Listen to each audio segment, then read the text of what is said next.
V letošnjem letu Posavskem muzeju Brežice nekako skušamo na različne načine opozoriti tudi na številne obletnice, ki so mogoče malo v ozadju zaradi vsega dogajanja, ki ga doživljamo v tej sodobnosti.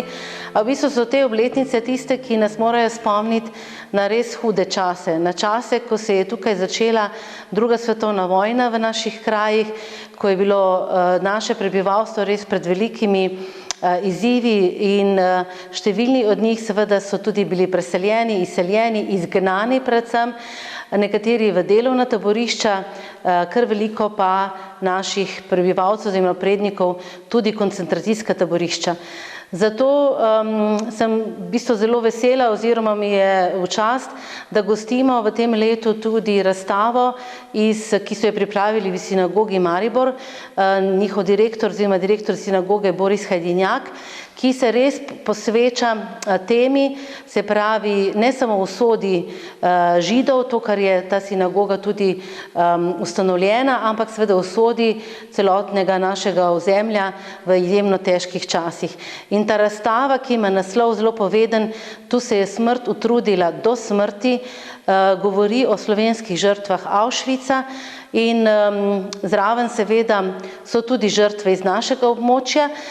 Pa dodali smo še v našem muzeju zgodbo o Stevanu Saviču, Sevničanu, ki smo jo pripravili skupaj z njegovo hčerko Estero Savič Bizjak in to je za nas še posebna čast in upamo res, da bo ta razstava tudi eden izmed tistih korakov, da bomo nekako še bolj se zavedali te naše preteklosti, se zavedali, kaj vse so pretrpeli naši predniki, cenili te njihove žrtve in seveda bili boljši tako za sedanjost, kot tudi za prihodnost. Najlepša hvala Sinagogi Maribor, Borisu Hajdinjaku, najlepša hvala gospe Esteri Savič Bizjak in hvala vam, ker si boste to spletno odprtje naše razstave ogledali od daleč, potem pa se čim prej odpravili v naš muzej in si razstavo ogledali tudi v živo.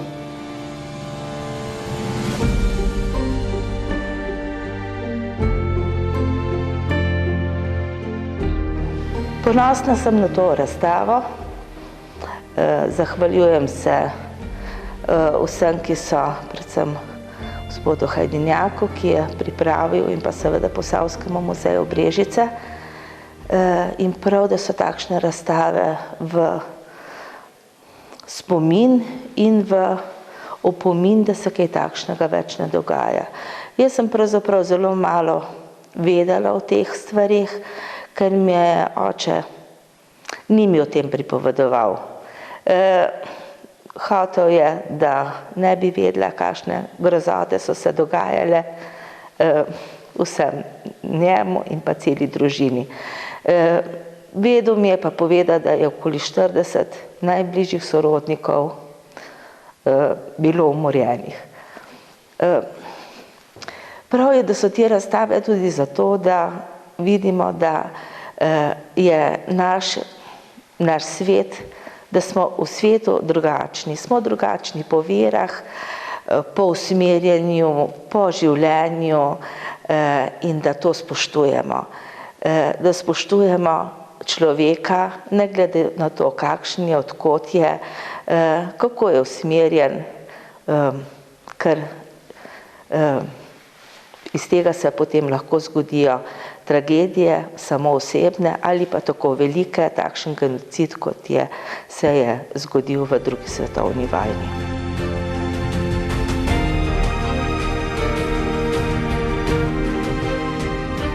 Pripovedoval mi je predvsem o lepih stvareh. Njegovo, to zgodovino sem bolj kot ne spoznala po njegovih zapiskih, po njegovi smrti. Predvsem me je pa naučil spoštovati ljudi, velike in majhne.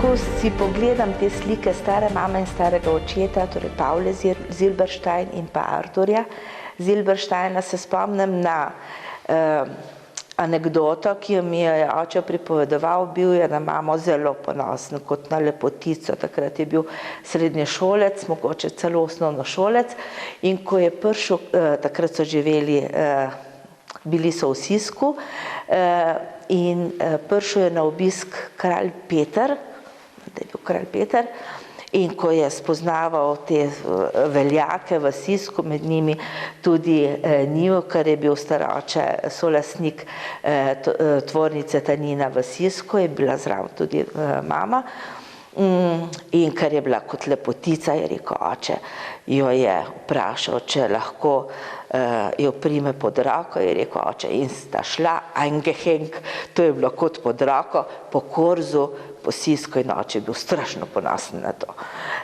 Tukaj je še molitveni šal. Doma je tako bilo, mama je bila krščena, oče je bil Jud, pred vojno so otroci spremenili vero v upanju, da bodo ušli temu nacizmu, tako da smo spoštovali vse vere. Ampak ta molitveni šal je imel eno prav posebno vlogo. Kadar sem hotela, da se malo stisnem k očetu, sva se usedla en zraven drugega na posteljo in je v tej vrečki vijoličasti s to Davidovo zvezdo je bil zvit ta šal. In potem sva se usedla in je oče to počasi, to je bilo, ne vem, mogoče 10 minut, 15 to odvijal, meni se je zdela to celo večnost, in noter je bila spravljen bil en uhan od babice, eden je pravzaprav par, en je bil poškodovan, in pa še ena broška, ki je bila, je imela, ne vem, meni se zdi okoli 23 teh diamantkov, briljantkov, pa en zelen safirček je bil. Mi smo imeli enkrat pred leti, se ni važno, tega ni več, obiskovalce ne pridiprave, tega ni, šal je pa ostal. Tako da na to me tudi ena tako toplina veže, ne zaradi vere, ampak zaradi tega, da mi je potem pripovedoval tudi od očeta in mame.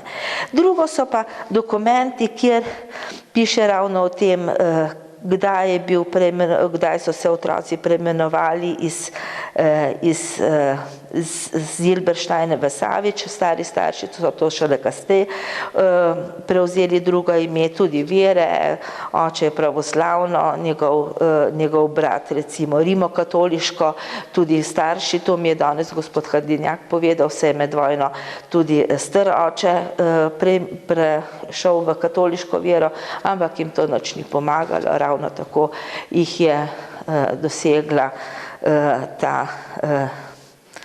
ta genocid jih je dosegal in razne očeta. Se iz taborišča ni vrnil nihče, 2 meseca pred koncem vojne, ko so jih pred osvoboditvijo, ko so jih Rusi osvobodili, je pa mu v rokah umrl tudi najmlajši brat, mlajši brat Šorši, so ga klicali